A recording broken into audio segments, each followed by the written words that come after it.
Muhammadiyah dan juga dengan Next Edu, dan yang saya banggakan teman-teman dari PT Epson Indonesia yang mensponsori acara ini.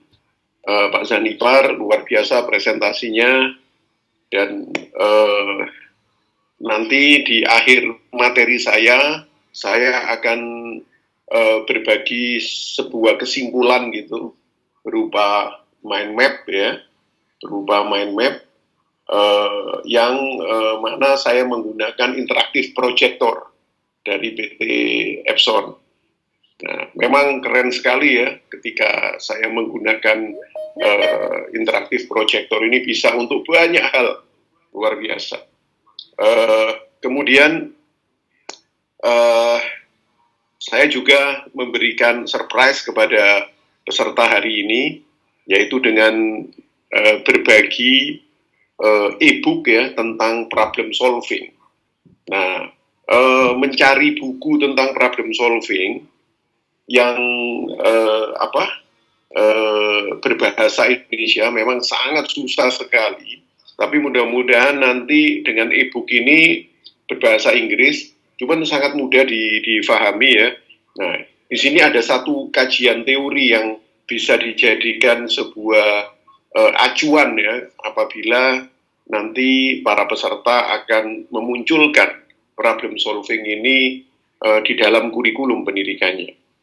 Nah, saya 2-3 hari ini banyak mendapatkan japri WhatsApp, Pak Vita, tentang problem solving ini, yaitu apakah problem solving ini bisa untuk diterapkan di anak usia dini, SD, SMP, SMA. Karena itu saya pikir di WA grup, pertanyaan di WA grup juga grup untuk Epson dan Pak Moni ya. Oke. Makasih. Saya pikir materi awal ini adalah materi yang penting ya, pemula. Itu ada beberapa usulan dari teman-teman. Apakah bisa nanti Pak Moni bisa fokus gitu untuk SD kelas 1 sampai kelas 6, bagaimana mengajarkan problem solving untuk SMP kelas 1, kelas 7 sampai kelas 9, dan untuk SMA-nya juga. Nah, ini adalah masukan-masukan yang bagus. Seperti kita tahu tadi dari Pak Zanipar yang mengatakan bahwa sebenarnya skill yang perlu diasah itu, apalagi zaman sekarang, itu adalah thinking skill. Nah, itulah sebenarnya ruh dari problem solving. Nah, saya akan memulai. Ini kurikulum vitae saya ya. Jadi mungkin ada beberapa teman-teman sudah memahami, sudah mengetahui. Yang jelas saya sekarang fokus ke 2 sekolah yang berbeda ya dimensinya gitu.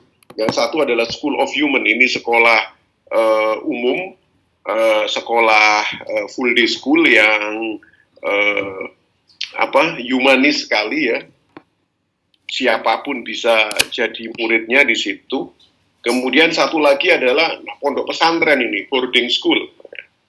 Nah, ini sesuatu hal yang berbeda, dan ketika pandemi COVID-19 ini terjadi, luar biasa pendekatan kepada 2 jenis sekolah ini. Nah, lalu di situ ada buku-buku ya, mungkin ada beberapa teman-teman sudah memiliki dan membacanya. Nah, pertama, semoga para peserta sepakat dengan slide saya ini. Masalah anak kita lebih berat daripada kita dulu. Punya anak SMP sekarang, lalu kita kembali mungkin lewat mesin waktu kembali ke SMP juga, kita dulu SMP.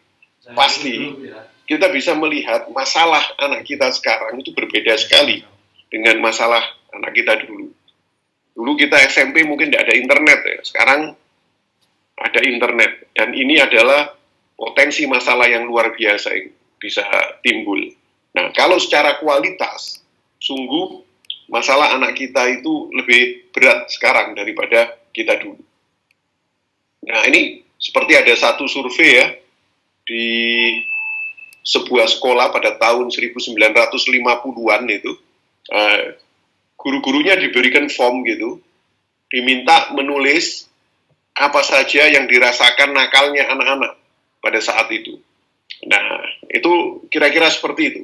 Ini saya ambil dari salah satu buku ya, berlarian di lorong kelas, memakai seragam tak beraturan, mengunyah permen karet, mengejek dengan memberi julukan-julukan. Nah, itu dulu nakalnya. Ya kan, mungkin saya mengalami ya ketika dulu saya SD itu kadang-kadang teman-teman itu mengejek dengan julukan-julukan ya kan. Nah, tapi sekarang lihat, ketika di sekolah yang sama diberikan kuesioner, pasti gurunya sudah berbeda. Nakalnya anak-anak, terjadi sebuah perubahan yang dahsyat sekali secara kualitas.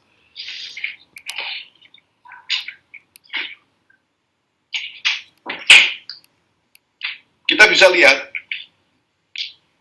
minum alkohol, narkoba, tawuran, persekusi, kekerasan seksual, pembunuhan, bahkan sampai bunuh diri. Nah, Bapak Ibu bisa lihat, ini fakta yang terjadi. Luar biasa, perubahan kenakalan, dan ini biang keladinya adalah masalah. Nah, saya sendiri beberapa waktu yang lalu pernah membuat sebuah riset sederhana. Saya pilih responden anak SMP SMA, jumlahnya 750. Ini random ya dari beberapa sekolah, saya dibantu oleh beberapa guru yang bertanya kepada para siswa hanya satu pertanyaan saja, lalu siswa itu menjawab dengan jawaban terbuka dan terbatas, yaitu 1, 2, 3. Terbuka apa saja. Nah, jumlah respondennya 750. Setelah dikumpulkan semua, berarti kan saya dapat data 750 kali 3. Karena setiap siswa itu harus mengisi 3 jawaban. Nah, pertanyaannya satu saja. Masalah apa yang kamu hadapi sekarang? Itu pertanyaannya. Dan anak-anak menjawab secara spontan. Ternyata setelah dikumpulkan 750 kali 3, kita mapping, itu hasilnya. Anak-anak kita sekarang mempunyai masalah akademis itu hanya 20%. Sedangkan 80% itu masalah non-akademis. Bayangkan. Masalah akademis itu sedikit ternyata. Ketika saya bertanya sama salah satu responden, kamu tidak punya masalah pemahaman konsep terhadap mata pelajaran yang sulit seperti matematika, fisika. Anak-anak jawab apa? Gampang Pak Munif, kalau saya tidak ngerti, saya lihat YouTube aja. Kadang-kadang melihat YouTube lebih mudah daripada mendengarkan guru yang mengajar. Bayangkan. Berarti masalah akademis anak-anak kita itu kecil terjadinya, kecil sekali. Nah, namun yang kita terkejut adalah 80% anak-anak kita punya masalah non-akademis. Nah, karena itu naif ya, jangan sampai sekolah itu memandang sebelah mata masalah-masalah non-akademis ini. Kita lihat ini. Ini mapping masalah akademisnya. Jadi, itu 1, 2, 3, 4, 5 ini adalah kita rangkum dari 80%, yang mana itu urutan sebetulnya. Meskipun angkanya sangat tipis ya. Jadi masalah yang paling tinggi itu sekarang masalah keluarga, bayangkan. Jadi anak kita itu punya problem sama orang tuanya, problem sama saudaranya, mungkin problem sama famili yang lainnya. Jadi yang berkecamuk itu masalah keluarga. Lalu turun di bawah itu adalah problem gadget. Nah, addictive gadget. Nah, di bawah itu pornografi, addictive pornografi. Kemudian yang nomor 4 adalah antisosial. Jadi mulai anak kita tidak punya teman secara nyata, temannya banyak di dunia maya, jadi akhirnya muncul sebuah perilaku antisosial. Dan yang terakhir adalah kekerasan. Ini macam-macam, banyak kekerasan. Ada kekerasan fisik, ada kekerasan seksual, ada macam-macam. Nah, jadi inilah yang terjadi sama anak-anak kita sekarang. Kemudian, dari data itu, kita cari sumber masalah. Ternyata, dari sumber masalah, itu datanya. 10% itu sumber masalahnya dari anak itu sendiri, hanya 10%. Tapi 90% itu dari eksternal, dari luar anak kita, dari lingkungannya. Dan ketika 90% itu kita breakdown, nah, lihat Bapak Ibu, 60% itu dari dunia maya. Nah, jadi betul yang Pak Zanipar tadi katakan, dahsyat sekali, dampak dari dunia maya, 30% dari rumah, dari keluarga, dan 10% dari lingkungan yang lain. Nah, saya pikir data ini dan Bapak Ibu, misalkan guru ataupun kepala sekolah, nah, saya ingin sekali juga ikut berpartisipasi membuat riset yang sama seperti ini. Jadi, kalau di sekolah Bapak Ibu, katakanlah ada 100 siswa, atau ada 200 dan lebih, nah coba, dilakukan riset yang sama. Kita sebenarnya kepingin tahu hasil real itu bagaimana. Kalau satu periset saja, itu pasti akan lebih bagus banyak periset. Nah, kalau hasil ini, tentang problem ini, itu kita kumpulkan, nah, kita akan punya gambaran yang besar tentang anak-anak Indonesia sekarang itu sebenarnya sedang menghadapi masalah apa. Nah, ini penting sekali, Bapak Ibu.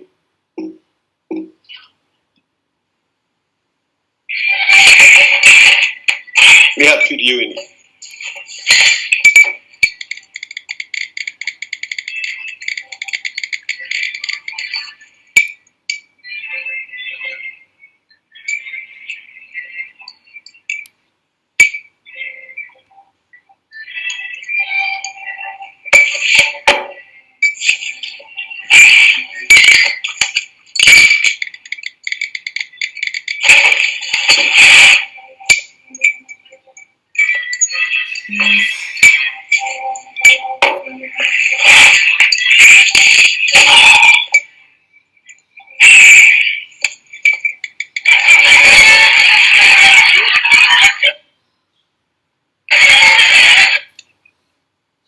Itulah masalah, ya kan? Tidak hanya terjadi pada anak kita, tapi satu keluarga sudah kena addictive gadget. Nah, berikutnya, kalau kita sudah melihat fakta yang terjadi kepada anak-anak kita sekarang, maka izinkan saya membuat sebuah analogi, seperti ada yang di slide ini, gambar ini. Ini ada anak kita sekarang sedang melakukan pendakian abad 21. Anak kita butuh 2 kaki untuk mendaki. Kaki yang pertama adalah kemampuan problem solving. Kaki yang kedua adalah kreativitas. Kalau anak kita kuat kemampuan problem solvingnya dan dia juga kreatif, maka anak kita dengan kaki yang kuat ini siap mendaki. Karena gunung bukan jalan tol, maka pendakian tidak sederhana. Butuh cahaya, butuh petunjuk, sebab kalau tidak bisa menyasar, kita tidak akan pernah sampai puncak anak kita, bahkan kita mungkin akan jatuh ke dalam jurang dan kita akan meninggal. Karena itu butuh penerang, butuh rambu. Rambu dan penerang itu ada di hati anak kita, yaitu karakter building. Bahasa lainnya adalah agama dan akhlak. Sekali lagi, pendakian abad 21 bukan seperti melewati jalan lurus seperti jalan tol. Mungkin di dalam pendakian itu anak kita harus mendaki tebing yang 90 derajat sudutnya. Karena itu anak kita butuh alat. Alat itu adalah tools atau yang diletakkan di rangsel anak-anak kita, yaitu namanya life skill. Butuh keterampilan-keterampilan. Nah, sehingga kalau ini semua ada pada anak kita, insya Allah anak kita akan menjadi seorang climber, pendaki, sampai ke puncak gunung. Segala masalah bisa diselesaikan. Jadi, dalam gambar ini, saya ingin berbagi dan berpesan bahwa letak problem solving itu adalah dasar sebagai kaki kekuatan anak kita untuk mendaki. Karena yang akan ditemui tiap hari adalah masalah, masalah, dan masalah. Yang jadi masalah adalah kapan, di mana, dan diajari oleh siapa anak kita tentang kemampuan problem solving. Sampai saya katakan problem solving ini sebenarnya sudah menjadi pelajaran wajib anak kita. Masuk di dalam kurikulum. Hanya saja sampai hari ini masih jarang di sekolah-sekolah mengajarkan tentang problem solving. Saya katakan problem solving ini adalah bab yang hilang. Padahal ini sangat dibutuhkan. Saya pernah berdiskusi dengan seorang pengawas yang ketika melihat dan mendengarkan presentasi saya tentang pentingnya problem solving yang diajarkan di sebuah sekolah, Bapak pengawas ini bertanya, Pak Munif, maaf, ini tidak ada di kurikulum Dignas. Jadi, kalau bisa, tidak usahlah dilakukan. Lalu, dengan santun dan pendekatan hati, saya bertanya, Bapak punya anak sekarang? Oh iya Pak, anak saya SMA, satu lagi SMP. Saya tanya, masalah anak Bapak yang SMA, yang SMP, pernah Bapak ketahui? Luar biasa Pak, anak saya yang SMA ngerokok, nggak bisa dilarang. Yang SMP main game terus, kadang-kadang salah pilih teman dan lain-lain.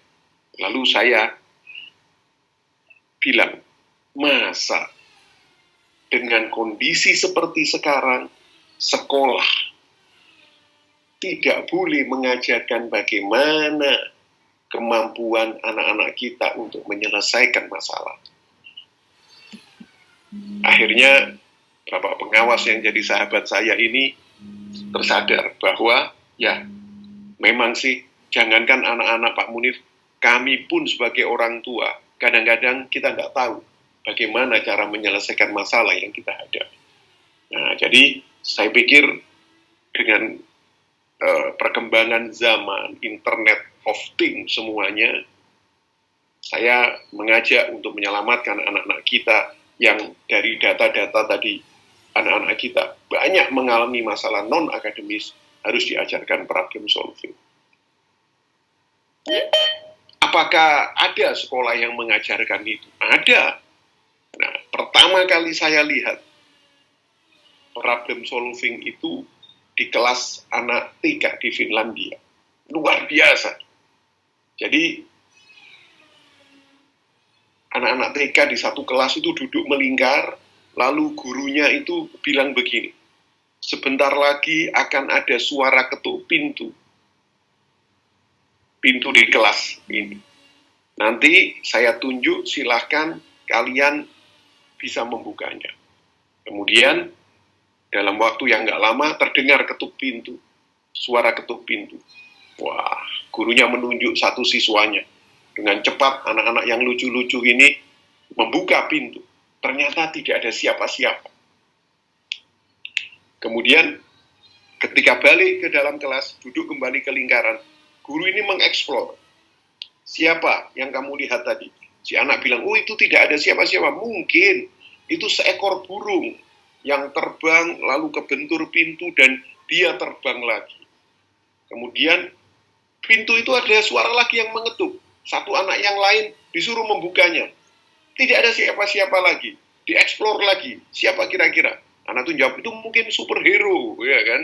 Yang terbang, ketuk pintu lalu terbang lagi. Nah, jadi ini namanya critical thinking, problem solving yang diajarkan secara sederhana pada kurikulum pendidikan TK. Coba bandingkan dengan anak kita.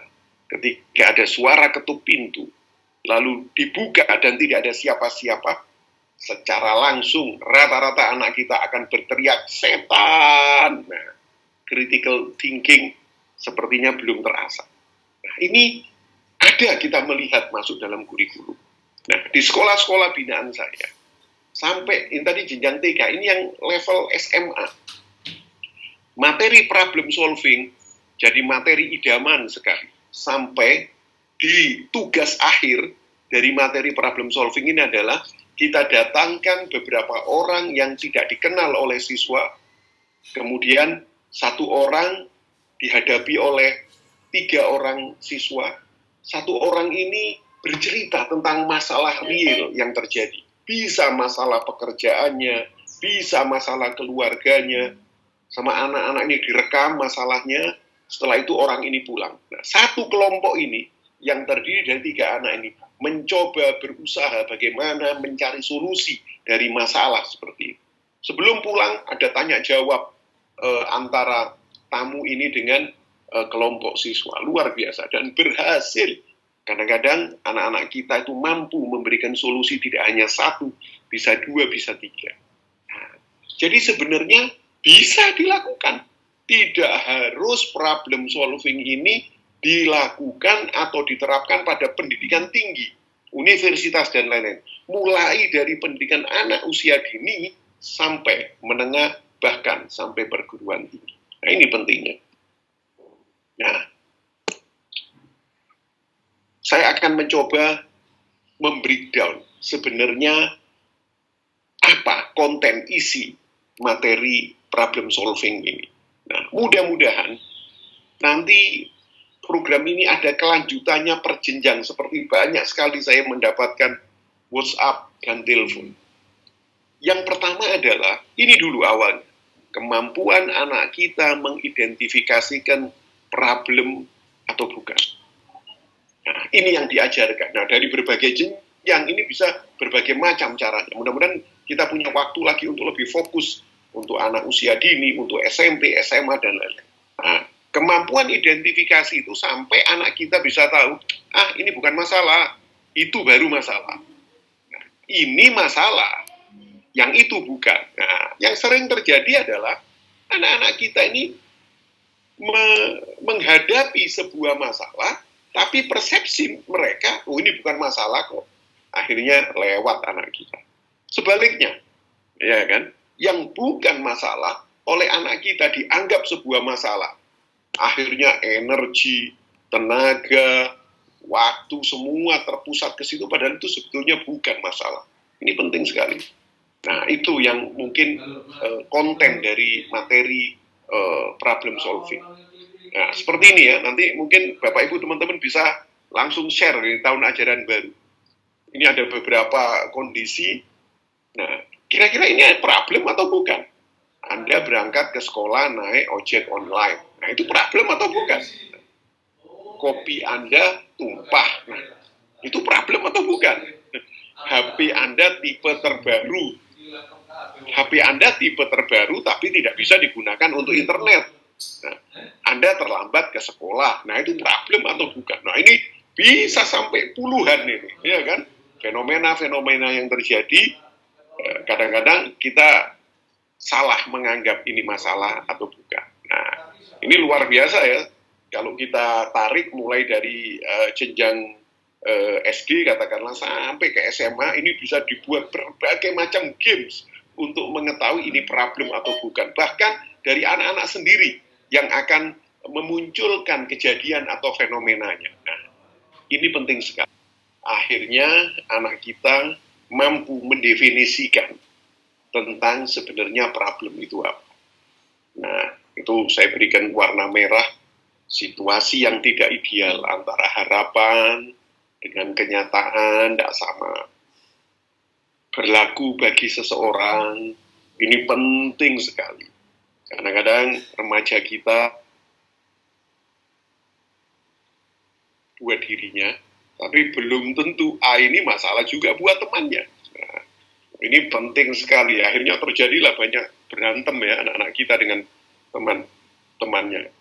Dan masalah itu terjadi sekarang, saat ini.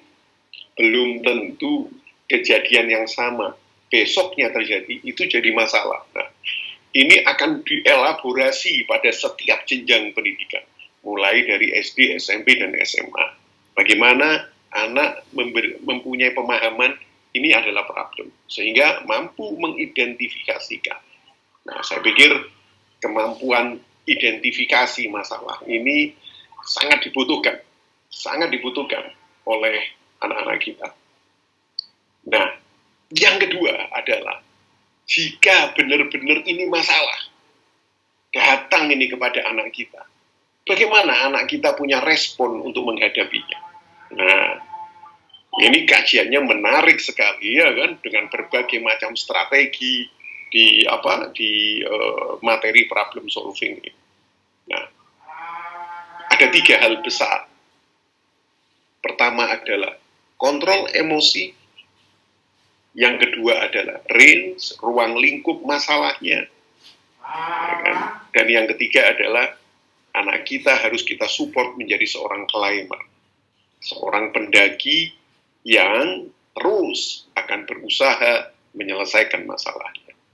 Nah, ini kontrol emosi. Jadi ada satu contoh di sini, ketika ada siswa atau mahasiswa ini, kalau dalam literaturnya mahasiswa, yang dia berusaha sekeras mungkin untuk bisa lulus di satu mata kuliah, karena kalau lulus, dia akan mendapatkan scholarship tertentu gitu, maka dia belajar habis-habisan ketika ada ujian mata kuliah tersebut. Setelah itu, hasil ujian itu dipampang. Ternyata mahasiswa ini melihat hasil ujiannya tidak lulus. Maka seseorang yang punya kontrol emosi dalam menghadapi masalah, tidak lulus itu masalah, akan berbeda orang yang bisa mengontrol dan yang tidak bisa mengontrol. Yang tidak bisa mengontrol, mahasiswa ini langsung mengambil itu kertas pengumuman, disobek-sobek, dia marah dan akhirnya pulang menutup diri. Tapi yang punya kontrol emosi, dia diam, berpikir dulu, tidak mungkinlah nilaiku sejelek ini. Aku sudah berusaha lebih keras, dan ketika saya menyelesaikan soal itu, saya kok yakin bisa, tapi kok nilainya tidak seperti yang diharapkan. Akhirnya mahasiswa ini datang menemui dosennya dan mengklarifikasi hasil ujiannya. Dilayani sama dosennya, ternyata ketahuan dosennya yang salah menilai. Banyak jawaban yang benar disalahkan karena mungkin dosennya kelelahan. Sang dosen minta maaf dan akhirnya anak ini diluluskan. Nah, lihat, ini kalau terjadi pada anak-anak kita, kontrol emosi yang berlebihan ketika mendapatkan masalah itu biasanya berujung kacau. Tapi ketika anak kita punya kekuatan, kemampuan untuk mengontrol emosinya, itu luar biasa. Nah, sampai ada prakteknya ya, bagaimana cara mengontrol emosi. Dan ketika kita terapkan ini di sekolah, wah keren sekali. Jadi emosi itu nafas kita tersengal-sengal gitu. Ya kan?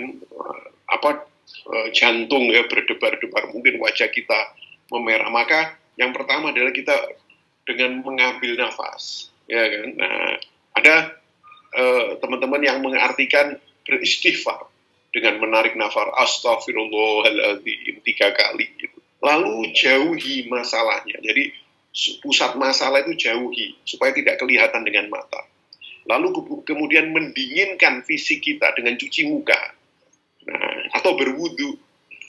Nah, ini dipraktekkan. Teman-teman bisa bayangkan ya, ketika terjadi sebuah masalah, anak-anak automatically ini sudah jadi habit, dia akan melakukan SOP ini. Ini mulai dari jenjang SD sampai ke SMA dengan berbagai macam cara. Nah, itu awal. Nah, kalau tidak, wah luar biasa. Saya sering bergurau ya kepada teman-teman guru ini.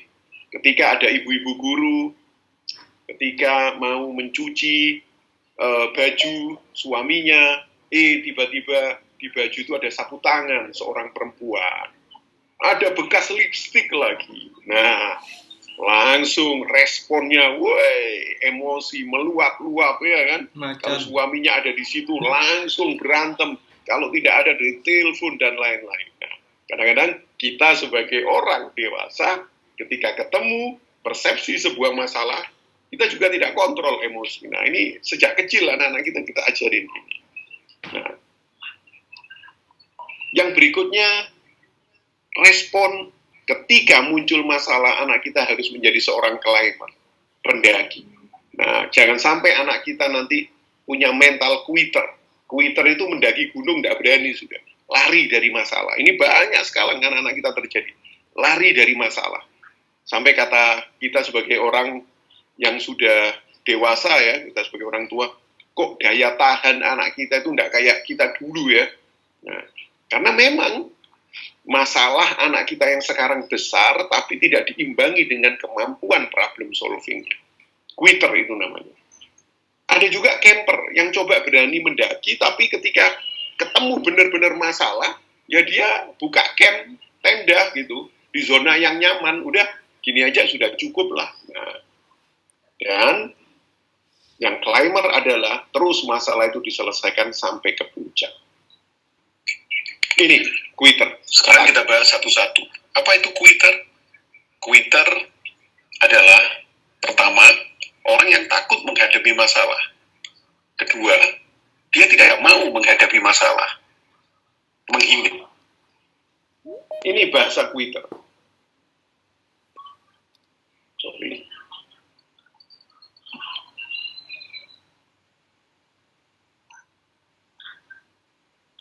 Ini bahasa quitter.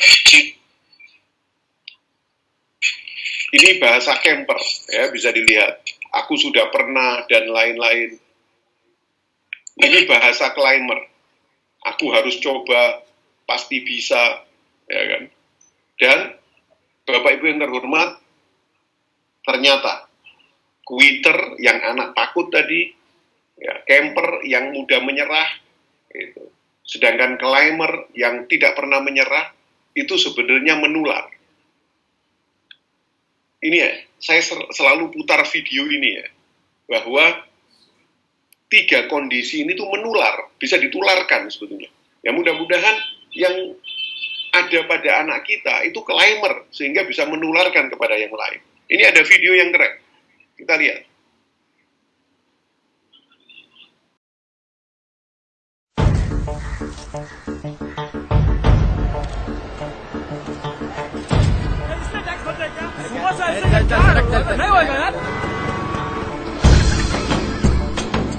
Sir आपके लिए उस पार कार का इंतजाम किया है सर आइए सर चल चल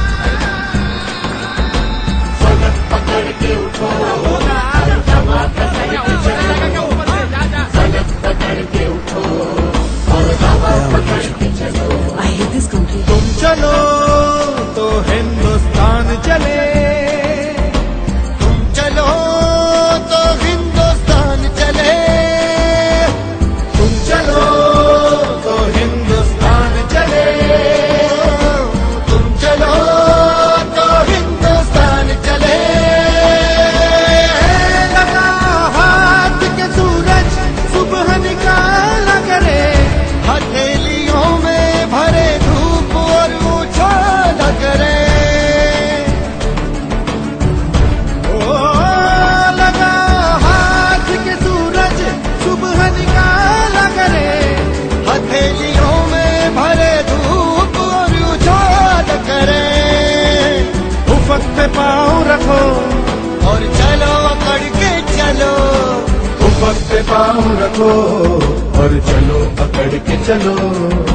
फलक पकड़ के उठो और हवा पकड़ के चलो, फलक पकड़ के उठो और हवा पकड़ के चलो। तुम चलो तो हिंदुस्तान चले, तुम चलो तो हिंदुस्तान चले, तुम चलो तो हिंदुस्तान चले।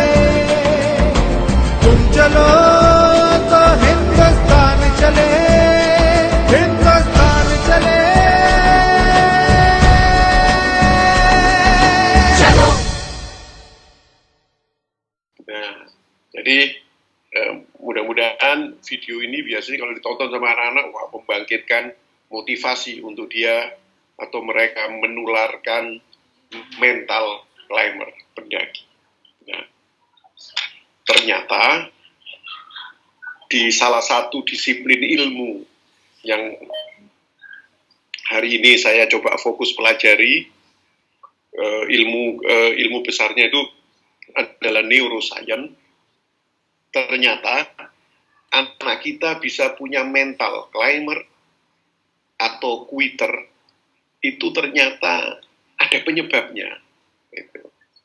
Penyebabnya itu dari lingkungan, terutama keluarga dan sekolah, yang mana lingkungan ini ketika memberikan pengalaman, itu lebih banyak pengalamannya disability atau discovering ability atau discovering disability. Nah, ini Bapak Ibu, teman-teman, ini kayak gunung es ya. Yang mana kalau kita lihat, yang kelihatan di mata kita adalah yang puncaknya. Nah, ternyata problem mental anak kita dalam menghadapi masalah itu berkaitan dengan seperti yang ada di slide saya. Kalau yang di atas itu, puncaknya, itu karakter, itu sering kita sebut alam sadar. Tapi sesungguhnya ada 3 lapisan di dalam samudera itu namanya alam bawah sadar. Ternyata, lapisan pertamanya, pondasinya itu adalah experience. Pengalaman yang diberikan oleh lingkungan kepada anak kita. Dan ini ada 2 pengalaman. Crystallizing experience, pengalaman yang positif, dan sebaliknya, paralyzing experience, pengalaman yang negatif. Contoh, pengalaman yang negatif adalah sejak kecil anak kita selalu oleh lingkungannya dikatakan, dasar, kamu bodoh, ketika mendapatkan nilai-nilai yang jelek. Nah, ya kan, dasar, kamu lemah, kamu penakut, nah kayak gitu-gitu. Tapi kalau crystallizing experience itu tidak. Ya kan, ketika anak kita misalkan mendapatkan nilai yang jelek, maka lingkungannya mensupport. Tenang, kamu tetap pandai. Itu paling soalnya yang salah. Nah, jadi disupport terus. Nah, ketika experience ini dilakukan, maka akan muncul lapisan kedua, self-image.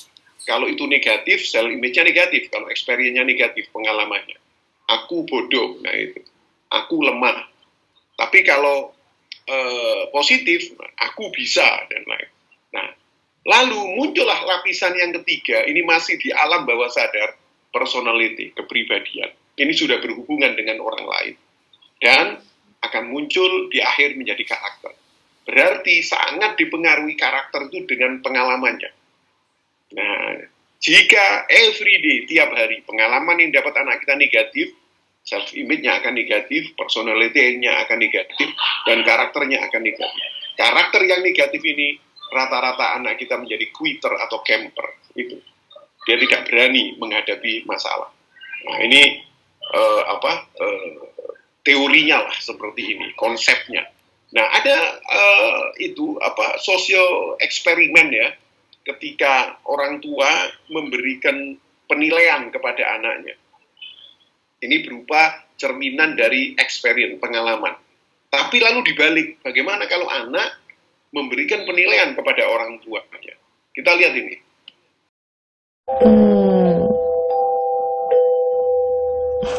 特别不好，我觉得他总是喜欢拿袖子擦嘴巴。那他就是不肯吃饭啊，什么青菜他都不爱吃，一天要哭5、6次。我说你耳朵是不是没了？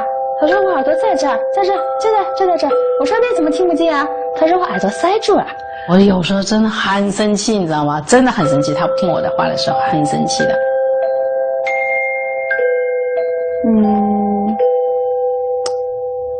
我给他7分吧，5分，那有8分，我打8分，7分吧，8分。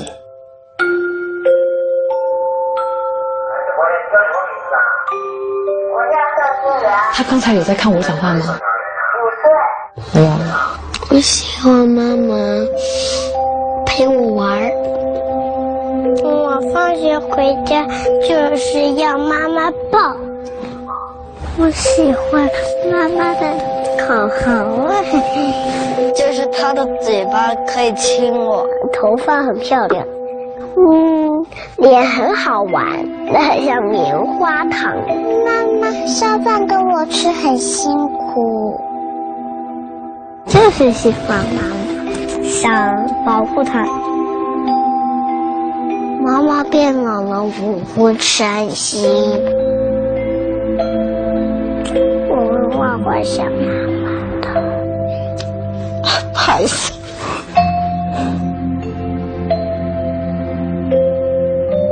！10分是满分的话，我给妈妈10分，10分，10分，打10分，打1万分。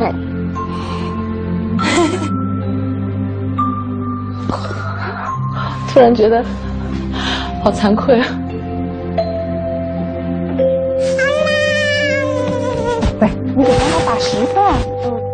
让我亲亲你吧，哎呦，亲亲你吧，我的好妈妈。哇！爱不爱妈妈？爱吗？Ya kan? Nah, berarti kalau kita sebagai orang tua, kalau kita sebagai guru, ayo bilang kepada anak kita, mereka adalah bintang. Nah, itu benar-benar secara tidak langsung menjadi penguat anak kita untuk menyelesaikan masalah. Lalu, bab yang terakhir adalah bagaimana kalau itu sebuah problem, direspon keren, lalu cari jalan keluarnya. Nah, ini diajarkan di materi problem solving ini. Dan rata-rata problem yang dimunculkan itu problem real gitu, yang dihadapi oleh anak-anak sesuai dengan usia perkembangannya. Nah, seperti ini misalkan, contoh sering terlambat sekolah. Ini masalah. Ya kan, kalau sampai terlambat oleh anak kita tidak diartikan sebagai masalah, nah ini salah. Ya kan? Nah, yang pertama, memperkecil masalahnya. Anak-anak diajak diskusi, memperkecil itu ada quality, ada quantity. Quality waktu terlambat dipersingkat, ayo jangan terlambat, katakanlah setiap anak terlambat 20 menit, ayo dipersingkat dulu. Nggak apa-apa lah terlambat tapi 5 menit. Gitu. Lalu quantity, kalau jumlah Senin sampai Jumat selalu terlambat gitu, nah ayolah kalau bisa usahakan terlambat Senin sama Selasa saja. Nah ini dengan berbagai macam metode ya, diskusi dan lain-lain. Lalu anak-anak diminta melisting. Ini namanya root, akar masalahnya. Sebenarnya terlambat itu apa sih yang menyebabkan satu anak dengan anak yang lain mungkin berbeda-beda penyebabnya, ya kan? Itu macam-macam. Ada yang rumah jauh, ada yang macam-macam pokoknya, ada yang masalah problem kendaraan. Nah, itu di listing, ada berapa datanya. Nah, maka solvernya adalah, atau jalan keluar solusinya adalah mana dari listing masalah ini yang bisa langsung dicabut. Ini namanya mencabut akar masalah. Selesai. Sudah. Kalau akar masalahnya sudah dicabut, tiba-tiba sudah selesai, masalah itu hilang. Nah, ini terjadi diskusi yang menarik ya ketika saya mengajarkan ini, itu luar biasa. Sampai setiap anak itu mempertahankan bahwa penyebab terlambat temannya itu sebenarnya itu bisa diatasi. Nah, mereka saling mengisi begitu. Nah, yang ketiga, memperkecil impact, dampak masalahnya. Jadi, kalau ada masalah, keterlambatan atau yang lain, anak-anak diminta melisting lagi. Ini kalau terjadi terus, tidak diselesaikan, dampaknya apa? 1, 2, 3, dan lain-lain. Nah, ketika anak kita tidak bisa mencabut akar masalahnya secara langsung, perkecil saja dampaknya. Jadi impact-nya, dampaknya itu diperkecil. Nah, disinilah terjadi proses itu tadi. Seperti Pak Zanibar bilang, thinking skill. Bagaimana anak berpikir untuk memperkecil dampak masalahnya. Nah, itu ada panduannya. Agar tidak terjadi keterlambatan, aku harus melakukan bla bla bla. Ya kan? Dan lain-lain. Jadi, mencabut rootnya, kalau nggak berhasil memperkecil dampaknya. Dan yang terakhir ada recovery. Ini solusinya dengan alternatif yang baru. Ini butuh kreativitas, ya kan? Luar biasa, butuh kreativitas. Sampai ketika ini dilakukan, ada satu anak yang memang faktor jarak itu sangat mempengaruhi. Sekolah saya di Cibubur. Cibubur itu Bekasi, tapi ada satu siswa yang di Jakarta Utara tinggalnya. Luar biasa. Nah, ini selalu terlambat anak ini. Tapi ketika masuk ke materi problem solving, dia mengusulkan, apa mungkin selama saya berangkat ke sekolah itu, materi ajar saya ini dilayani dengan e-learning. Bayangkan, apakah 1 minggu saya bisa mendapatkan materi dengan e-learning itu 3 hari, nah, sehingga 2 harinya saya coba berusaha untuk berangkat ke sekolah. Nah, terjadilah ide-ide kreatif yang luar biasa. Nah, itu Bapak Ibu yang luar biasa. Dan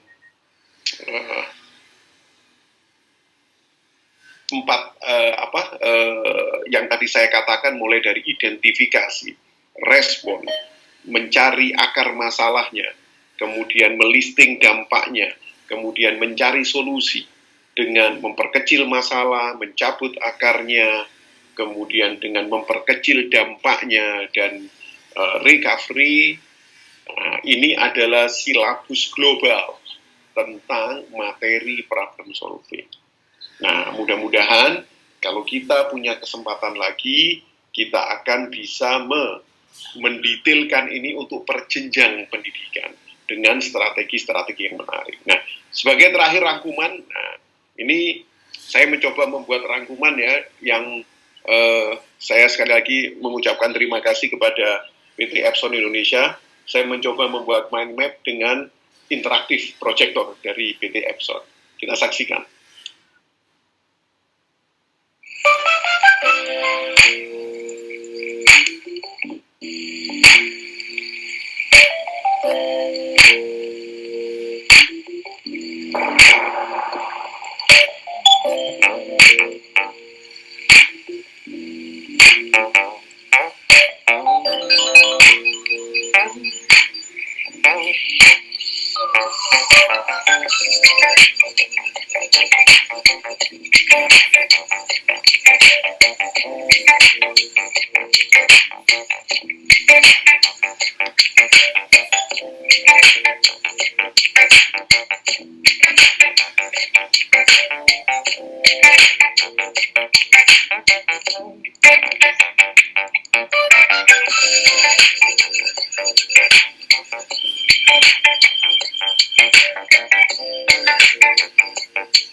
kontrol.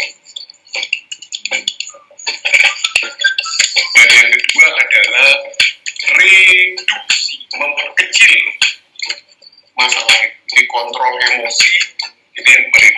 Nah, inilah yang kedua yang penting. Respon.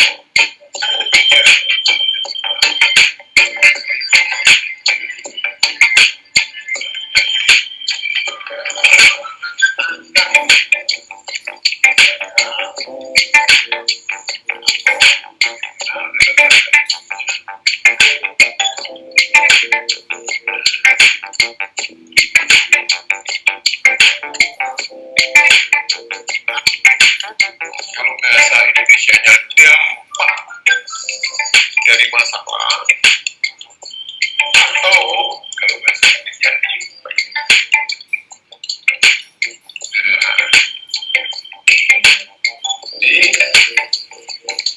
Ini juga harus dilihat. Jadi sekali lagi identifikasi dari kesimpulan kita, respon, akal, dan dampak. Coba ya, ini saya hapus dulu. Ini saya dan sini. Oh, jadi ini yang kita cari. Yaitu 5 ini adalah solusi. Mengajarkan kita mendapatkan solusi. Maaf, kita sebagai orang dewasa kadang-kadang juga bingung dari kita punya masalah dari solusi. Terus akan mereduksi problem, mereduksi impact atau dampak, dan yang terakhir inilah kesimpulan dari online workshop kita tentang problem solving. Terima kasih. Nah, terima kasih Bapak Ibu, demikian presentasi saya. Mudah-mudahan ini sebagai pemantikan ya, yang menganggap problem solving itu sudah jadi hal yang penting untuk diajarkan kepada anak kita. Itu aja, kurang lebihnya minta maaf. Assalamualaikum warahmatullahi wabarakatuh. Saya kembalikan ke Pak Gita. Baik Pak Unif, terima kasih atas presentasinya. On time sekali, yang tepat sekali waktunya. Pak Unif, pertanyaan pertama dari Bu Titi Priatiningsih, SMAN 5 Semarang, Jawa Tengah.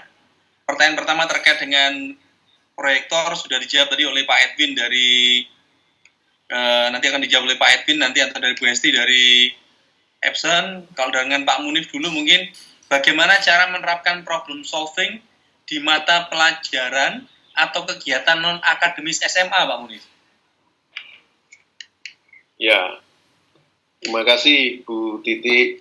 Jadi begini, problem solving ini ketika kita mau mengajarkan kepada siswa, biasanya bisa dipilih dengan 2 pendekatan. Pendekatan pertama adalah yang diintegrasikan sebetulnya dengan mata pelajaran. Jadi problem solvingnya itu numpang di sebuah mata pelajaran. Sebetulnya ini baik mata pelajaran akademis maupun yang non-akademis ya. Misalkan yang akademis itu mata pelajaran yang sering didapat di kurikulum nasional. Tapi ada juga mungkin satu mata pelajaran kayak ekskul misalkan, yang itu non-akademis, tapi problem solving ini bisa ditumpangkan ke situ. Nah, semuanya punya punya dampak berbeda. Kemudian pendekatan yang kedua adalah problem solving ini berdiri sendiri menjadi sebuah mata pelajaran. Nah, jadi yang pertama itu diintegrasikan, tapi yang kedua itu berdiri sendiri. Nah, ini semua berbeda hasilnya ya, meskipun tujuannya sama, tapi akan ada perbedaan. Maksudnya begini, kalau problem solving itu masuk ke sebuah atau diintegrasikan, maka dia akan ngikutin sebetulnya silabus atau target pembelajaran dari mata pelajarannya itu apa, problem solvingnya akan ngikutin di situ dari silabus problem solving tadi yang besar. Tapi kalau berdiri sendiri, maka ini akan runtut silabusnya dari problem solving, yang mana contoh-contoh real yang mungkin tidak ada di mata pelajaran itu bisa dijadikan contoh. saya sudah mencoba 2 pendekatan ini, Bu Titi. Menurut saya yang efektif adalah yang kedua, yaitu yang berdiri sendiri menjadi satu mata pelajaran problem solving. Tidak lama-lama, cuman selalu dinanti oleh siswa gitu. Karena kalau kita numpang di satu mata pelajaran akademis maupun non-akademis, terkadang tidak semuanya tujuan-tujuan pembelajaran itu terkait dengan problem solving. Nah, seperti itu, Pak Vita. Mudah-mudahan bisa dipahami. Baik, terima kasih Pak Munif. Ini saya harus nyambung ke Bu Hesti nih dari PT Epson. Bu Hesti, bisa dinyalakan? Ya Pak. Siap, keren. Bu Hesti, ada pertanyaan yang keren Bu Hesti. Dengan pertanyaan Bu Titi tadi itu, mohon info harga proyektor interaktif dan pembuatan labeling Bu. Itu yang pertama dari Bu Titi. Pertanyaan berikutnya itu dari Bu Umi Jagatarsi dari Tangerang Selatan. Apakah PT Epson memiliki program khusus dengan lembaga pendidikan terkait pengadaan teknologi di sekolah? Apakah rental atau pembayaran bertahap? Kalau alat keren ini pasti semua sekolah menginginkan, namun beberapa sekolah perlu mengatur rencana anggaran. Monggo, Bu Hesti, dipersilakan menjawabnya Ibu. Silakan Ibu. Oke, terima kasih Pak Vita. Ya, untuk pertanyaan pertama mengenai harga. Oke, kalau untuk mengenai harga dari siapa? Dari Ibu siapa tadi Pak? Bu Titi. Bu Titi, ya. Ya, Titi, ya. Untuk nanti Bu Titi, untuk kita follow up lebih lanjut, kita nanti akan email lengkap dengan PPT-nya mengenai spek dari mengenai spek dari interaktif projector beserta harga sama programnya.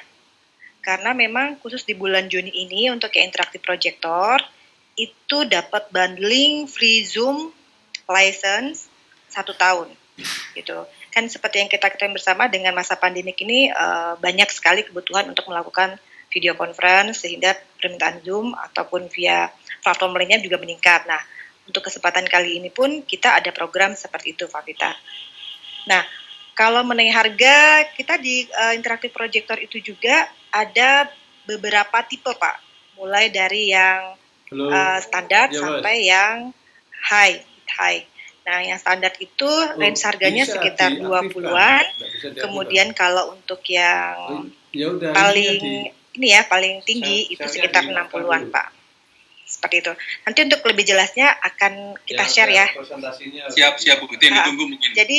Jadi minta tolong juga untuk kepada seluruh peserta, tolong diisi feedbacknya dari Epson. Itu nanti kan minta ada inputan, diisi aja mau informasi seperti apa, karena kita memang pasti akan memfollow up dari setiap feedback, gitu Pak. Misalnya pengen tahu harga atau menanyakan di mana harus bisa memperoleh produk tersebut atau di mana bisa mendapatkan informasi lainnya mungkin butuh di luar dari interaktif projector pun kita bisa Pak, kita akan follow up lebih lanjut gitu. Saya rasa itu untuk yang pertanyaan nomor 1 yang dari Bu Titi. Selanjutnya mungkin saya lanjut aja ya Pak ya. Langsung aja silakan Bu, silakan. Untuk yang pertanyaan nomor 2, wah terima kasih banget Ibu sudah sangat interest dengan menggunakan proyektor interaktif, dan di sini beliau menanyakan bagaimana ya Pak ya, bagaimana adakah alternatif melalui pengadaan seperti rental ataupun seperti apa skemanya. Nah, ini masih sebelumnya sih memang sampai saat ini kita belum sampai manage untuk rental service ke sekolah-sekolah. Kita selama ini programnya kita bantu kalau misalnya ada sekolah yang mau membuat semacam pilot project dengan menggunakan interaktif projector, kita akan bantu untuk memfasilitasi guru-guru tersebut supaya bisa menggunakan interaktif projector. Karena kan takutnya ketika ada sekolah yang sudah membeli produknya tapi gurunya belum siap. Nah, kita juga harus bisa memastikan guru-guru itu akan bisa menggunakan semaksimal mungkin. Seperti tadi yang disampaikan Pak Zan di presentasi beliau, banyak sekali fitur-fitur yang ada di interaktif projector yang bisa digunakan dalam metode kegiatan belajar mengajar. Seperti itu Pak. Dan kedepannya memang kita ada rencana untuk manage service rental. Nanti akan kita infokan lebih lanjut jika memang unit skema bisnis ini sudah berjalan, Pak. Mungkin sementara itu dulu untuk pertanyaan nomor 2, Pak. Ya, keren sekali, Bu Esi. Terima kasih atas jawabannya. Jadi Bu Yaya bisa nanti akan dibantu follow up nanti Bu oleh teman-teman dari BTS Absen nanti Bu. Ya. Pasti ada jalan keluarnya lah, pasti ada. Terima kasih Bu Esi. Ya, keren. Sama-sama, Pak. Oke, Pak Munif. Ya, Pak Vita. Lanjut ke pertanyaan nomor 2, Pak Munif. Dari Ibu Yayah Robiatul Adawiyah, Almanal Azhari Depok. Beliau menanyakan, bagaimana mengatasi problem solving ini dengan perbedaan karakter siswa yang sanguinis, yang santai, flagmatis, yang nggak berani ngambil keputusan, koleris, dan melankolis. Bagaimana trik-trik untuk menggabungkan dalam problem solving ini, Pak Munif? Ya, Pak Vita, terima kasih Bu Yaya. Yang tadi disebutkan, koleris, sanguin, itu adalah salah satu teori dari personality. Jadi, kalau tadi di alam sadar dan alam bawah sadar, itu dari bawah lapisan ketiga itu personality. Nah, jadi memang betul, kepribadian seseorang itu nanti akan menentukan karakternya. Dan karakter inilah ketika dikaitkan dengan problem solving yang bisa memunculkan anak itu jadi quitter, camper, atau climber. Jadi sangat berpengaruh, Bu Yaya, betul. Nah, lalu bagaimana caranya ketika kita menghadapi anak dengan berbagai macam karakter? Nah, kan karakter ini penyebabnya adalah self-image. Dan ingat, self-image, lapisan kedua, itu penyebabnya adalah lapisan pertama, yaitu experience, pengalaman yang diberikan oleh lingkungannya tadi, yang ada positif, ada negatif. Nah, bagaimana kalau kita punya beberapa siswa dengan karakter yang berbeda-beda ini untuk bisa menyelesaikan masalah yang dihadapinya. Nah, caranya adalah ini dengan SOP teknis, seperti yang saya tadi katakan. Jadi ketika anak dengan berbagai macam karakter ini, kelompok anak, maka ketika ada SOP cara menyelesaikan masalahnya, itu akan terbantu anak-anak dari berbagai macam karakter. Kan SOP-nya seperti yang tadi saya gambar pakai mind map di interaktif projector Epson. Yang pertama adalah anak ini mampu tidak mengidentifikasikan masalah. Itu diajarin. Jadi berbagai personality atau kepribadian anak yang tadi disebutkan Bu Yaya itu akan kelihatan kualitasnya. Bagaimana dia mengidentifikasi masalah. Lalu nyari akar masalahnya dulu. Nah, setelah akar masalahnya itu dapat, kemudian barulah dicari dampaknya yang akan terjadi. Kalau dampaknya sudah keren, baru solusinya. Nah, cabut akar masalahnya, perkecil masalahnya, perkecil dampaknya, dan mungkin recovery. Nah, ketika ini kita ajarkan di kelas dengan kepribadian anak yang berbeda-beda, yang terlihat apa?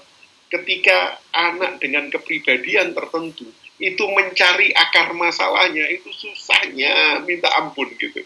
Apa ya akar? Tapi ada anak yang punya personality yang lain dengan cepat. Oh, penyebabnya ini, dan lain-lain. Kepribadiannya itu berat sekali.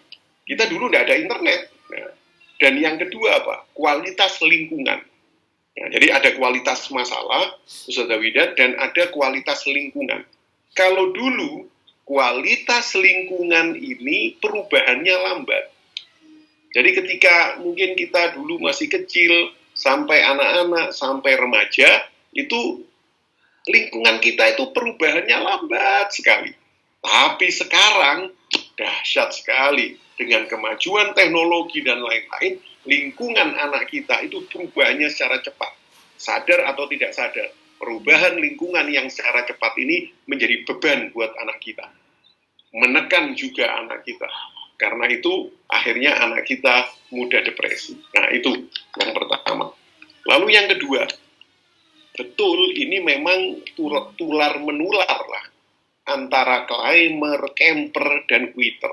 Nah, karena itu bagaimana jika seorang climber harus bertahan ketika lingkungannya itu quitter? Nah, di dalam materi problem solving itu ada sebuah target pembelajaran, anak kita harus menjadi seorang varian. Ini istilahnya varian.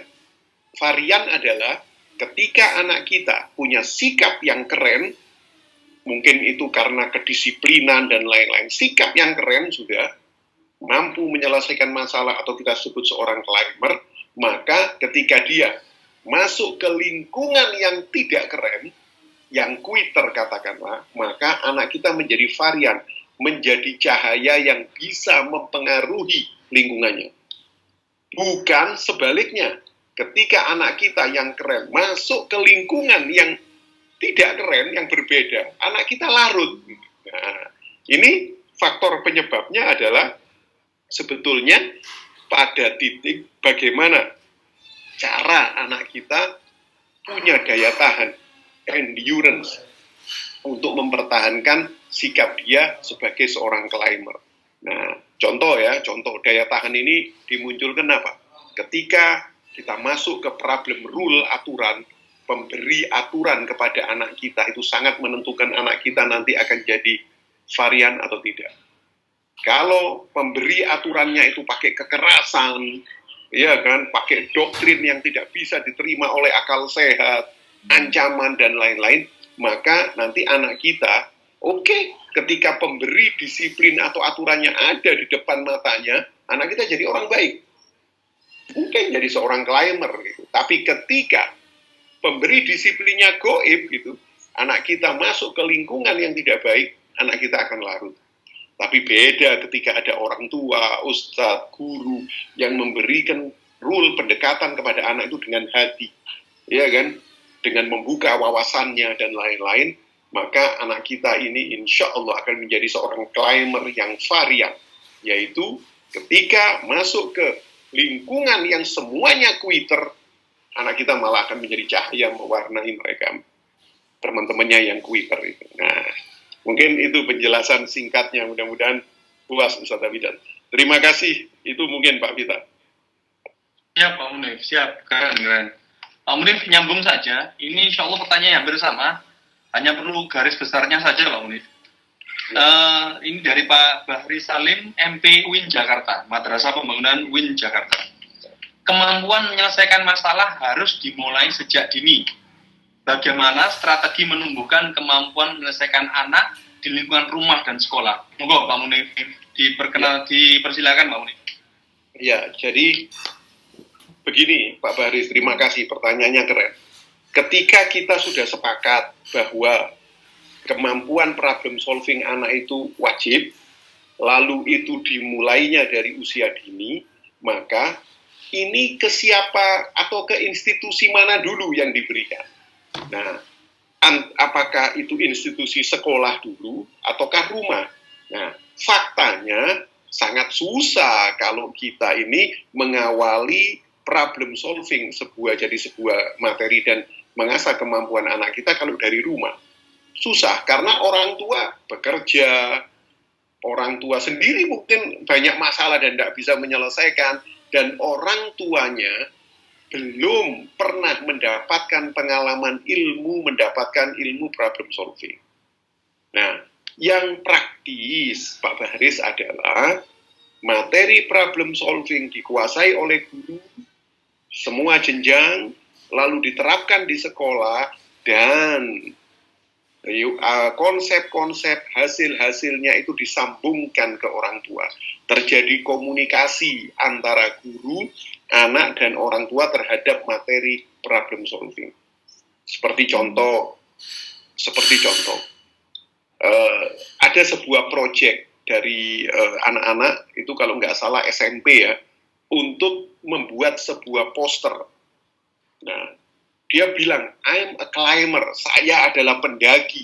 Lalu itu poster ada fotonya dia, lalu dikasih tahu, ya kan, anak-anak membuat quotes lah, itu I'm a climber, kemudian dibuat sebuah close, ya kan, hidup memang susah, tapi kita tidak boleh menyerah, sebab ada Allah Ta'ala yang akan membantu kita. Nah, itu macam-macam. Nah, hasil itu kita share juga ke orang tuanya.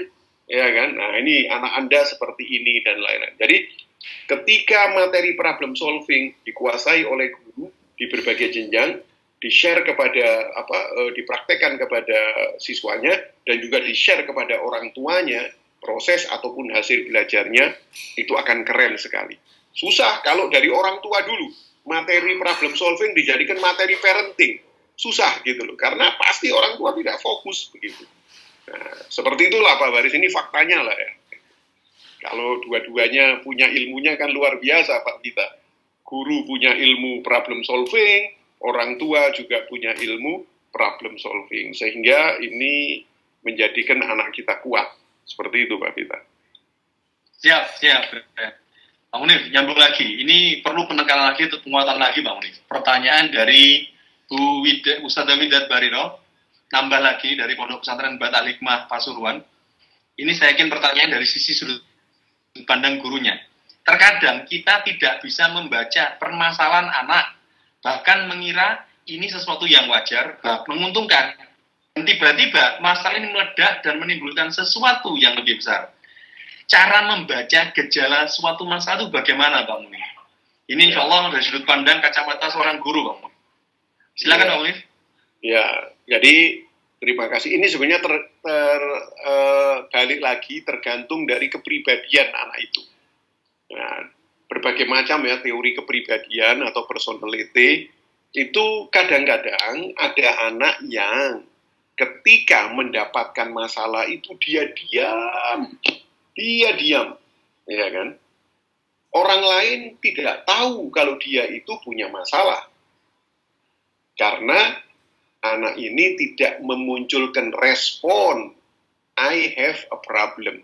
Tidak, tapi diam, dipikir sendiri, dipikul sendiri. Lalu masalah kedua datang, masalah ketiga datang, tanpa ada bantuan jalan keluar. Karena memang personality, kepribadian anak ini selalu close, menutup diri. Ini mungkin yang ditanyakan, akhirnya di satu batas meledak. Anak ini sudah tidak kuat lagi. Ini bahaya sekali Pak Vita. Nah, karena itu, ketika kita menghindari kejadian seperti ini, nah, kita ini harus aktif sebagai guru yang menjemput bola kepada semua anak dengan kepribadian yang bermacam-macam untuk membuka diri, memberitahu kepada semua siswa kita, santri-santri kita bahwa ayo kalau ada masalah itu katakan kepada kami siap membantu. Katakan kepada kami siap membantu. Kadang-kadang anak-anak itu sudah tahu karena mungkin di sekolah itu ada BK. Cuman kadang-kadang malu. Apalagi mudah-mudahan sudah tidak terjadi lagi. BK ini kayak sosok yang bagaimana ya kan? Kalau anak sudah masuk ke ruang BK, waduh, ini anak ini bermasalah dan lain-lain. Nah, karena itu menurut saya jalan keluar yang keren adalah buat jembatan dengan memunculkan materi problem solving. Tiba-tiba anak yang punya kepribadian pendiam ini merasa iya ya lewat materi inilah aku bisa curhat kepada guruku. Lewat materi inilah, pada pertemuan ke sini aku mestinya harus ngomong sama guruku. Karena ada masalah, identifikasi masalah, dan lain-lain. Ada materi tentang itu, dia punya ini masalah itu. Dan akhirnya terjadilah dialog, mungkin tidak di kelas, tapi di waktu yang lain. Sehingga menurut saya, problem solving adalah sebuah jembatan antara siswa yang pendiam, introvert, ya kan, punya kepribadian itu, dengan guru yang mungkin kesulitan, apakah seorang anak atau santri ini punya masalah atau tidak. Jembatannya adalah problem solving materi. Seperti itu, Pak Vita. Baik, Pak Unif. Baik. Asik ini, menarik. Nah, pertanyaan yang berikut ini, Pak Unif, malah lebih fokus kepada hal yang keren di sekolah. Ini dari Ibu Retno Supianingrum, dari SD Immersion Ponorogo. Apa kabar Ponorogo? Pak Munif, contoh pengintegrasian problem solving dalam mata pelajaran tingkat sekolah dasar seperti apa ya? Khususnya karena SD sekarang menggunakan tematik. Silakan Pak Munif. Oke, jadi terima kasih Bu Retno, Ponorogo, luar biasa. Begini Bu Retno, kalau di SD pendekatan kurikulumnya adalah tematik, saya ambil satu contoh lah, misalkan ya, temanya tentang tubuhku misalkan. Jadi belajar tentang anggota tubuh, nama-namanya dan fungsinya, bla bla bla.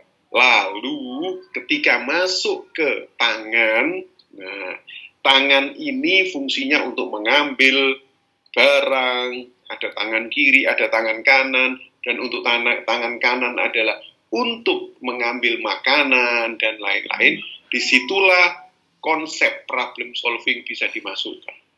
Ternyata kalau tangan kita kotor, ketika kita mengambil sebuah makanan untuk kita makan, nah, gara-gara kotor, maka lahirlah sebuah masalah sakitnya sakit perut gara-gara makanan. Bukan dari makanannya sebetulnya, tapi dari tangan yang kotor. Lihat itu.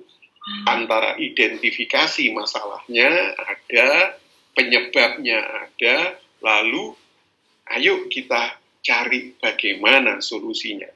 Bukan menghilangkan makanan yang itu sehat, tapi dengan membersihkan tangannya. Karena akar masalahnya bukan pada makanannya, tapi pada tangan ini sebagai anggota tubuh.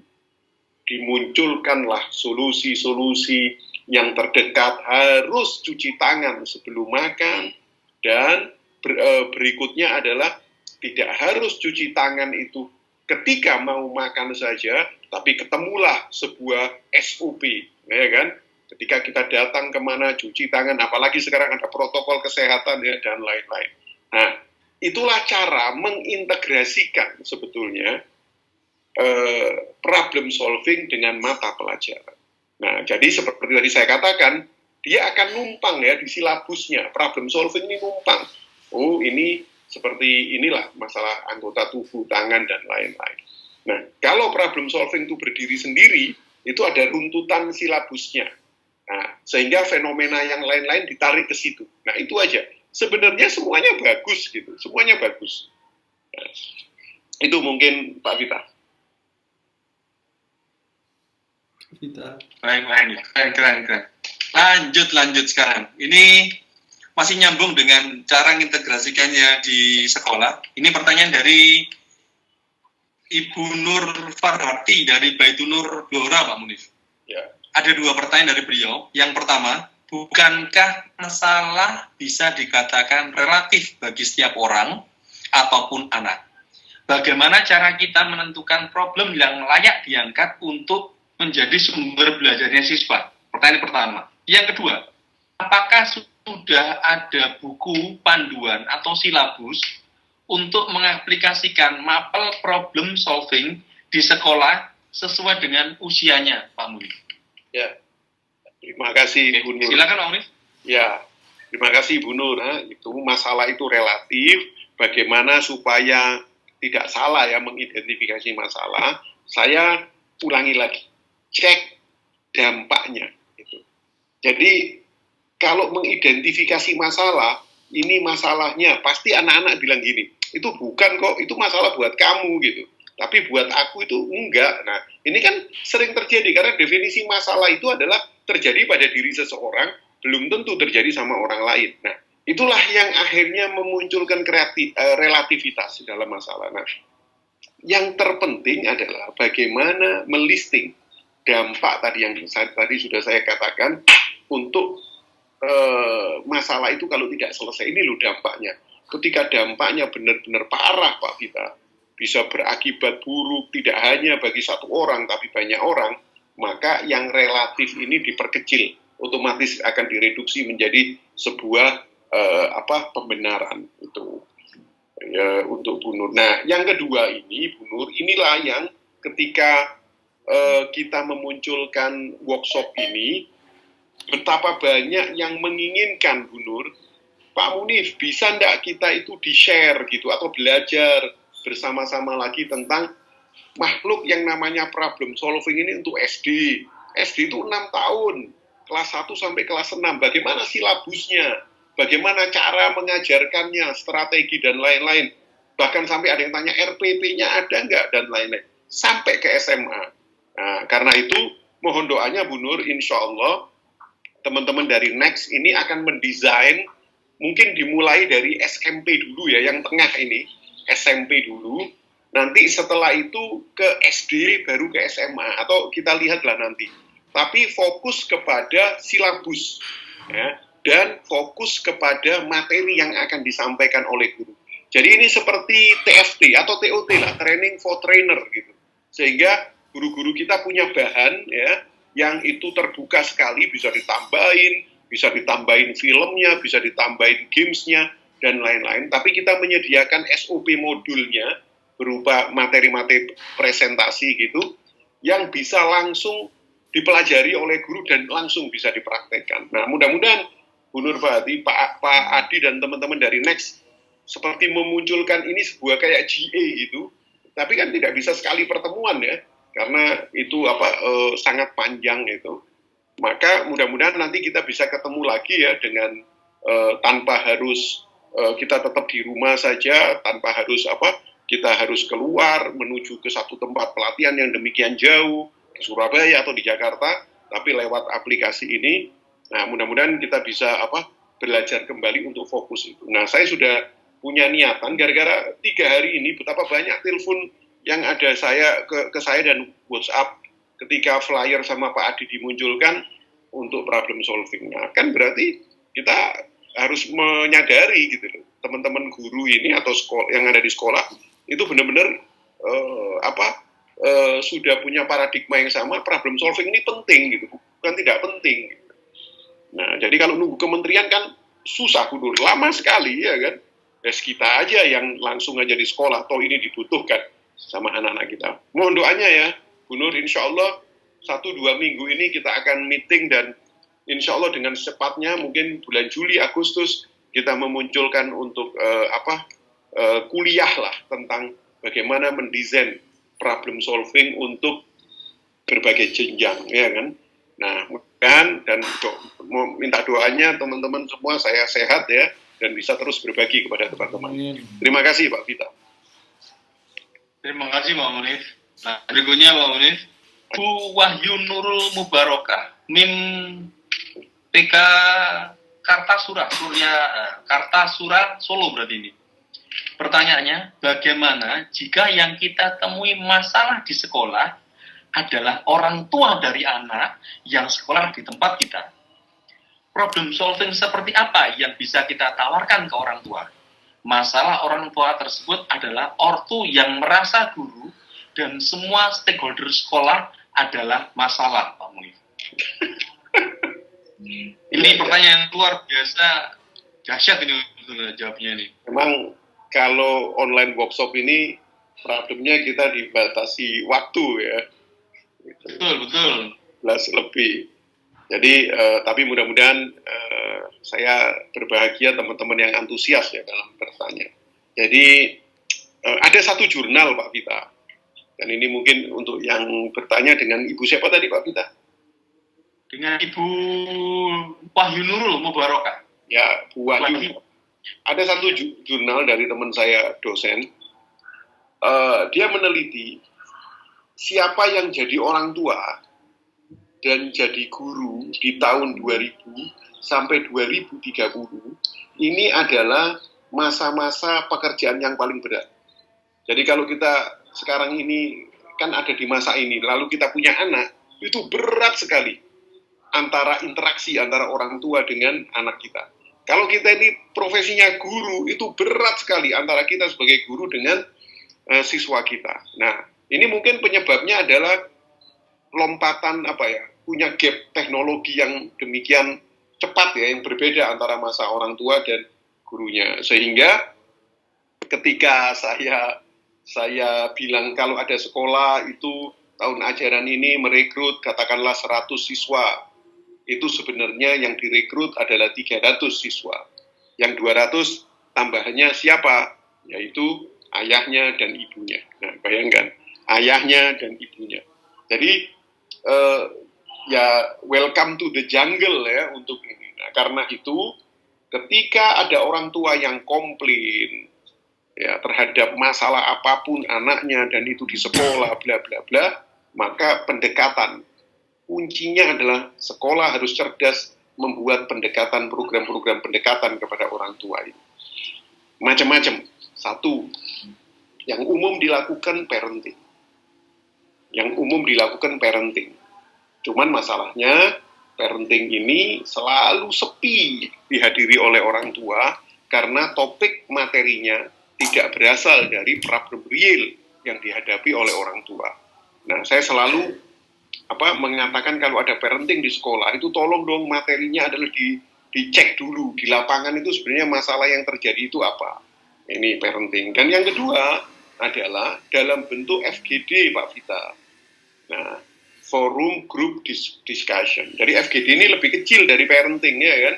Mungkin yang kelas jenjang berapa, satu kelas ini. Nah, dan mereka sebenarnya saling sumbangsih memberikan solusi para orang tua ini. Nah, mungkin kita di sekolah, kepala sekolahnya hanya sebagai fasilitator saja. Nah, ini FGD. Ini lebih fokus seperti itu. Dan yang ketiga, bisa dalam bentuk konsultasi untuk orang tua.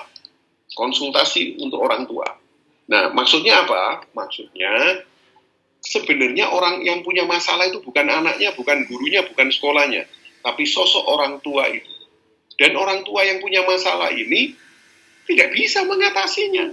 Sehingga dilemparlah kesalahan ini kepada masalah ini kepada anaknya, sekolahnya, dan lain-lain. Guru yang nggak ikut-ikut kecipratan lah dapat masalah. Padahal sebenarnya orang tua ini punya the own problem. Dia punya masalah sendiri yang dia tidak bisa menyelesaikan. Nah, menurut saya sekolah nggak apa-apa membuka pintu untuk konsultasi orang tua untuk problem masalahnya. Ini bukan masalah, tidak hanya masalah hubungan pola asuh antara orang tua dengan anaknya di sekolah atau di rumah, tapi masalah dia mungkin masalah pekerjaan kayak kita jadi konselor lah seperti itu. Nah, cuman yang ketiga ini harus hati-hati.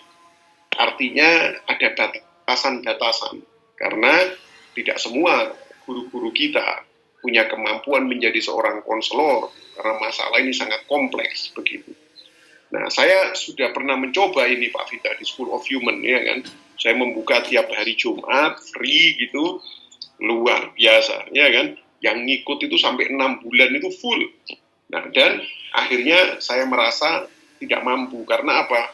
Saya kekurangan tim ya kan karena masalahnya demikian kompleks.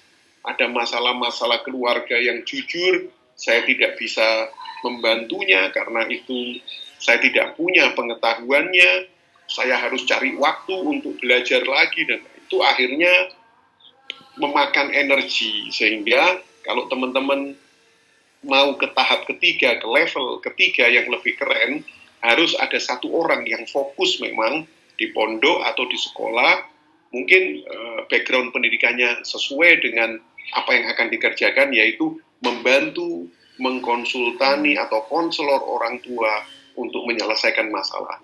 Biasanya kalau masalah orang tua ini sudah selesai, orang tua ini akan jadi lembut sekali, berubah jadi lembut kepada sekolahnya dan gurunya. Nah, seperti itu Pak Bida. Jadi ada 3 level ya, parenting, forum group discussion, FGD, dan konselor. Nah, tinggal dibutuhkan ahlinya lah ini untuk konselor. Seperti itu Pak Vita. Baik Bang Munif. Saya yakin ini juga menjawab pertanyaannya dari Ibu Isnaini Rizviana dari SD Islam Sabilina Bekasi. Pertanyaan beliau seperti ini Bang Munif. Dalam menghadapi problem anak di sekolah, terkadang ada saja orang tua yang kurang merespon dengan baik atau yang sifatnya kurang kooperatif. Hal ini karena anak tersebut memiliki sifat yang berbeda ketika di sekolah dengan di rumah. Bagaimana menghadapi hal tersebut ya? Yang disampaikan Pak Munif tadi ya, yang menjadi solusinya Pak Munif ya, bahwa ya kalau ada anak yang punya sikap berbeda di rumah dan di sekolahnya, katakanlah di sekolah itu sikapnya baik gitu ya, positif gitu, lalu di rumah itu negatif, maka sebenarnya anak ini positif atau negatif sifatnya. Nah, kalau saya itu yang positif. Kita harus punya asumsi discovering ability tadi, positif. Tapi kenapa kok di rumah negatif? Pasti ada unsur-unsur di sekolah ada, tapi unsur-unsur itu tidak ada di rumah. Nah, ini yang perlu diteliti. Jadi apa ini sikapnya, unsur-unsur di sekolah apa yang membangun anak itu kok punya sikap positif, tapi di rumah kok tidak, pasti di rumahnya ada unsur-unsur yang hilang. Ya udah, yang hilang itu aja lah yang dicari. Nah, seperti itu Pak Vita. Ya. Pak Mulif, ada 2 lagi pertanyaan Pak Mulif. Wah, berarti ini masih jam 11.16 Pak Mulif. Nah, kita beri bonus dulu Pak Mulif. Ya. Dari Pak Kustono, MIT Arwoyan, Lawang, Malang. Pertanyaannya, bagaimana cara menangani masalah siswa supaya tidak mengulangi kesalahannya? Terkadang hukuman tidak bisa membuat anak-anak jera. Justru beberapa anak menganggap hukuman itu sebagai kebanggaan. Apakah siswa SD perlu diberikan hukuman secara fisik, contoh lari, loncat, dan lain-lain? Dampak apa yang akan ditimbulkan jika anak yang melakukan kesalahan, tetapi kita tidak memberikan hukuman? Karena selama ini, jika kita tidak memberikan hukuman, akan menjadi masalah di wali murid. Terima kasih Pak Unif, mohon pencerahannya ini untuk Pak Kustono. Ya, silakan Pak. Terima kasih Pak Gus.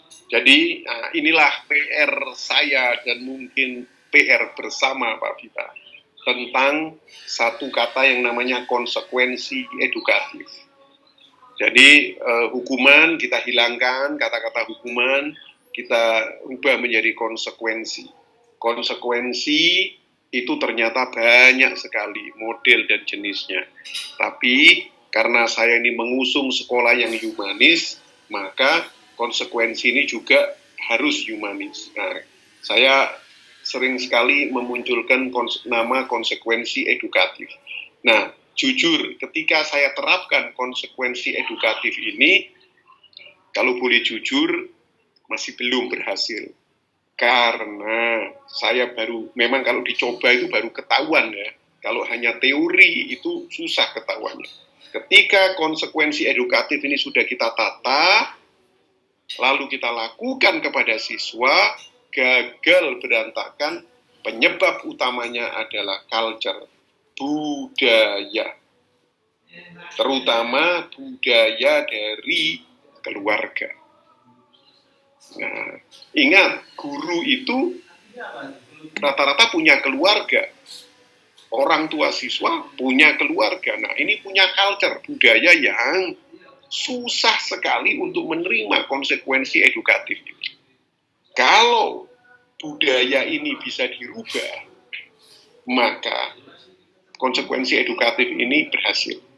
Saya sudah menemukan dan banyak menemukan konsekuensi edukatif ini berhasil ketika budayanya juga harus legowo untuk direformasi gitu budayanya.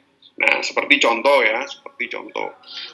konsekuensi edukatif itu satu, harus berhubungan dengan pelanggaran yang dilakukan oleh anak kita. Jadi tidak boleh gara-gara mungkin tidak membuat PR atau mungkin terlambat itu pelanggaran, tapi konsekuensinya tidak ada hubungannya sama sekali dengan pelanggarannya.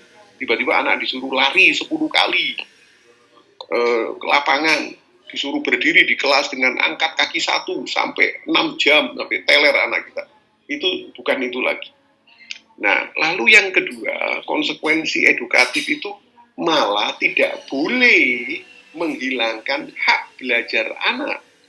Nah, ini kadang-kadang ketika anak melanggar, seperti terlambat atau nakalnya sudah minta ampun, malah yang kita lakukan adalah menstop hak belajar anak. Kalau terlambat, gembok sekolahnya suruh pulang. Itu kan mata pelajaran pertama saja yang dia harus menerima konsekuensinya. Tapi yang lain, mata pelajaran jam-jam yang lain itu tidak. Itu bahkan ada beberapa budaya kita yang susah sekali dihilangkan adalah skorsing. Ketika sudah nggak kuat ini sekolah dan gurunya, maka anak diskorsing di rumah gitu, kemudian dengan dikasih tugas-tugas dan pokoknya anak dipisahkan lah gitu. Nah, jadi ada hak-hak yang pendidikan yang komprehensif mestinya didapat, itu dihilangkan. Bahkan sampai ada anak nakal dikeluarkan dari sekolah, sudah tidak kuat, sudah dikeluarkan dari sekolah. Nah, ini Pak Vita salah satu budaya. Nah, kemarin saya tahun kemarin ya ke Tokyo, ke Musashino, ya, ke sekolah Musashino. Mungkin ada beberapa teman yang di acara webinar ini ikut. Kita ke SMP Musashino. Kita berdiskusi tentang punishment, konsekuensi, pelanggaran. Kaget sekali. Intinya begini. Ketika kita bertanya tentang kalau ada anak melanggar di sekolah ini, gurunya atau kepala sekolahnya melakukan apa, dia hanya jawab dengan satu kata, kami peringati. Bayangkan, anak itu dipanggil, diperingati, Pak Vita. Nak, jangan berbuat ini lagi ya, dampaknya tidak bagus. Ya. Lalu teman-teman tanya, nah kalau setelah itu 2 hari berikutnya anak itu melanggar lagi, kepala sekolah menjawab, ya dipanggil, diperingati lagi. Gaya memperingati itu dengan dampak yang berbeda dengan ulasan atau alasan pendekatan yang sebelumnya. Kemudian seminggu lagi kalau melanggar lagi, dipanggil lagi, diperingati. Bayangkan, kita tanya sampai kapan Prof diperingati terus sampai anak itu lulus. Kalau ini SMP sampai 3 tahun lulus. Lalu ada teman yang bilang berarti Anda gagal dong, tidak bisa merubah perilaku. Yang dahsyat jawaban kepala sekolahnya. Untuk pelanggaran-pelanggaran perilaku negatif, kami itu punya 2 harapan.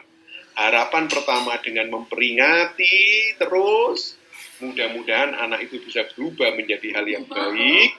Tapi kalau tidak berhasil, kami punya harapan apa? Setelah selesai di sekolah ini, mungkin melanjutkan sekolah yang lain, maka anak kita itu akan berhasil berubah perilakunya di tempat yang lain, bukan di sini. Karena peringatan-peringatan ini pasti akan masuk ke memorinya dan itu menjadi sebuah tahapan-tahapan berpikir untuk bisa melakukan perbuatan baik dan meninggalkan perbuatan buruk. Nah, ini Pak Vita yang menjadi masalah sebetulnya. Nah, maaf agak panjang lebar ini menjelaskan karena gara-gara ada pertanyaan masalah konsekuensi edukatif. Jadi kalau saya mencoba, saya tidak mau kalah dengan budaya, saya terus coba ketika ada komplain dan lain-lain dari orang tua dan lain-lain, saya coba menjelaskan sebisa saya bahwa sebenarnya pendekatan anak zaman sekarang di seluruh dunia sama. Dekati dengan hati, apalagi anak kita sudah remaja. Masuk ke hatinya, maka anak kita akan memberikan jantungnya kepada kita sebagai gurunya ataupun orang tuanya. Nah, seperti itu Pak Vita, mudah-mudahan bisa dipahami. Baik, sangat bisa dipahami sekali Pak Munif. Pak Munif, ini yang pertanyaan terakhir Pak Munif. Pak Munif nanti mungkin terakhir saja, saya pun membatasi waktunya Pak Munif. Ya. Dijawabnya tidak lebih dari waktu 3 menit Bapak. Pertanyaan dari Ibu Lydia, SD Islam Sabilina Bekasi. Bagaimana mengatasi ketidakseimbangan penerapan problem solving antara di lingkungan sekolah dan rumah? Dalam hal ini, orang tua yang kurang menguasai ilmu problem solving tersebut. Ya. Apakah anak bisa tetap menjadi climber? Bagaimana seorang guru terus menguatkan problem solving anak ini agar anak tetap bisa menjadi climber atau tidak terpengaruhi oleh lingkungan luarnya yang quitter, Pak Munif? Ya. Mungkin dijawab dengan rangkuman saja. Silakan, Pak Munif. Ya. Yang harus dilakukan dalam memberikan problem solving di sekolah itu adalah anak kita menjadi climber yang varian tadi ya, yang bisa merubah lingkungannya. Nah, untuk menjadi varian ini memang dibutuhkan interaksi Pak Vita dengan orang tuanya gitu. Karena itu saya katakan kalau di sekolah ini sudah kita budayakan materi problem solving ini, maka semua proses belajar dan hasil belajar itu bisa kita sharekan ke orang tuanya. Seperti itu. Percaya sama saya, kalau ini dilakukan, orang tuanya yang akan datang ke sekolah, tiba-tiba membuat satu kelompok gitu, kami perlu juga diajari problem solving gitu. Karena kami dulu tidak pernah mendapatkannya. apakah itu di kuliahan, apakah di pendidikan menengah dan lain-lain. Sehingga idealnya semua stakeholder di sekolah, gurunya juga, siswa dan orang tua, ini segitiga emas, harus mampu mendapatkan kesempatan untuk mengasah kemampuan problem solving-nya. Nah ini kalau diatur, insya Allah bisa ya, kalau diatur. Seperti contoh Pak Vita, kalau di sekolah saya itu, di School of Human, itu SMA kelas 11, itu mendapatkan materi, ini nanti kelas 11 ini, desain cita-cita. Jadi biar anak-anak itu punya rentang waktu 11, kelas 12, dia mampu mendesain, dia tuh mau masuk ke perguruan tinggi atau universitas itu jurusan apa, itu desain cita-cita. Nah, kebetulan saya langsung yang mengajar. Apa yang terjadi ketika saya share kepada orang tua tentang proses dan hasilnya? Orang tua di School of Human kepingin ikut Pak Vita. Akhirnya kelas-kelas berikutnya adalah siswa, berikut di belakang duduk para orang tuanya. Nah, supaya sama paradigmanya. Saya yakin ini juga akan bisa terjadi di materi problem solving. Seperti itu. Untuk siapa tadi, Bu Lydia ya, dari Sabila. Iya, betul Pak Munif. Baik Pak Munif, terima kasih. Berarti kalimatnya keren nih yang terakhir tadi. Saya ingat kalimatnya Pak Habibie di film Habibie dan Lain yang pertama. Bagaimana kita bisa memaksakan orang lain cinta sama kita jika kita tidak mampu menyamakan frekuensi kita dengan orang tersebut. Jadi harusnya penyamaan frekuensi antara sekolah, guru, dan anak, dan seterusnya. Baik, Pak Munif. Bu Hesti dari PT Epson, mohon berkenannya Bu Hesti membuka mikrofonnya sama kameranya, Ibu. Bu Hesti, 3 menit terakhir ini menjelang penutup, saya ingin mendapatkan closing statement dari teman-teman dari PT Epson, Bu Hesti. Monggo, Bu Hesti, waktu dan tempat kami persilakan. Silakan Bu Hesti. Ya, terima kasih Pak. Saya melanjutkan Pak Zan ya, karena memang tadi kita saling bergantian. Tadi pas yang di sesi pagi saya join yang di webinar sebelah. Oke, pada dasarnya kami pun dari Epson Indonesia mengucapkan banyak terima kasih atas kerjasama dengan Pak Munif dan tim Next Edu dan School of Human. Kalau saya secara pribadi ya, tadi mendengarkan materi dari Pak Munif, karena saya juga sebagai seorang ibu, wah lumayan banget ini pemasukan banget buat saya. Seorang ibu yang punya 3 anak, mendidik ini memang sangat berat ya. Oke. Next, mudah-mudahan kita bisa kerjasama lagi, dan untuk semua peserta webinar kali ini, jangan lupa dipastikan feedbacknya dikirim, karena pasti akan kita follow up satu persatu, dan kita berusaha untuk memberikan informasi yang sesuai dengan ekspektasi dari peserta webinar kali ini. Oke. Dan mudah-mudahan kedepannya kita bisa lagi ya Pak ya berkolaborasi, karena pada dasarnya teknologi menjadi salah satu alat yang dibutuhkan ya untuk meningkatkan, terutama dalam edukasi juga diperlukan untuk meningkatkan efisiensinya tadi Pak. Ya. Mungkin sekian Pak, terima kasih atas kesempatannya. Mudah-mudahan the next kita bisa join lagi. Sip. Baik, terima kasih Bu Hesti. Terima kasih sekali atas statement closing statementnya. Terakhir Pak Munif, setelah mendapatkan penanya tadi, paparan materi sudah, penjawab pertanyaan sudah, ini mungkin saya meminta closing statement dari Pak Munif terkait dengan webinar, tema webinar kali ini Pak Munif. 3 menit kami persilakan. Silakan Pak Munif. Terima kasih Pak Vita. Closing statement yang pertama, saya juga ucapkan terima kasih kepada Pak Zan, Bu Hesti, Mas Edwin, teman-teman dari PT Epson ya yang mensupport beberapa webinar dari saya ya, luar biasa, dan mudah-mudahan benar-benar apa yang selama ini diperjuangkan oleh teman-teman di Epson itu adalah sebagai problem solving juga dengan teknologi kan, itu kepada terutama pendidikan di negeri kita ini. Yang kedua, semoga dari webinar ini kita merasa satu paradigma bahwa zaman anak kita itu lebih berat daripada zaman kita dulu. Nah, itu dulu paradigmanya. Dan yang berikutnya adalah kita sama sudah mufakat satu paradigma bahwa anak kita butuh kemampuan untuk problem solving. Bagaimana mengatasi masalah di segala usia perkembangannya. Kalau ini kita lakukan, maka mudah-mudahan anak kita bisa menjadi seorang climber yang varian, climber, pendaki, yang bisa mengatasi masalahnya sendiri dan bisa mewarnai banyak orang untuk bisa melakukan perbuatan-perbuatan yang baik. Sebetulnya itu loh harapan dari semua guru dan semua orang tuanya kepada semua anaknya. Nah, mudah-mudahan ini terus berlanjut dengan masukan-masukan dari teman-teman, ya, kita akan coba lakukan, dan mudah-mudahan Bu Hesti dan semua teman-teman dari Epson bisa juga mensupport, ya, mendukung webinar yang kita selenggarakan. Itu Pak Vita, kurang lebihnya saya mohon maaf, ya. Terima kasih. Saya juga mengucapkan apresiasi kepada teman-teman yang ikut. Ada yang dari luar negeri, luar biasa, ya, memanfaatkan waktunya ini yang demikian sempit bisa ikut kita berbagi di webinar ini.